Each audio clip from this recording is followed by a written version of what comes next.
zay ny amin'ny tapatapam-baovao iny ny akamaroan'ny vola alefan'ireo teratany malagasy monina la Frantsa ho an'ny fianakaviana eto Madagasikara avokoa ary saika hanoanana ny fanarenana ny fiainan'ireto farany no antony andefasana izany vola izany midika izany aloha fa dia sahirana zany sika eto Madagasikara raha mihoatra amin'izareo any ampitan-dranomasina andy ny vehivavy nefa no maro anisa amin'ireo mila ravinahitra any la Frantsa raha ny fanadihadiana natao.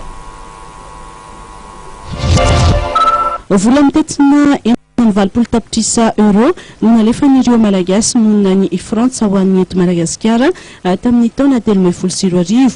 Io ny vokatry ny fanadihadiana natao mikasika ireo malagasy monina sy mitoetra ny Frantsa ny fanazavana azo nandritry ny fanolorana ny vokatry ny fanadihadiana natao mikasika ireo malagasy monina ny amin'ny firenen'io androany tetsen'ny ministera ny raharambahiny.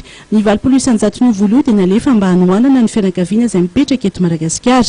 Raha ny taremarika nivoaka tamin'ny taona 2024 dia mahatratra 10 alina eo ireo teratany malagasy monina ny Frantsa ka ny vehivavy no betsaka indrindra satria dia mahatratra 380 isanjato andreo gasy monina ny Frantsa dia vavy avokoa.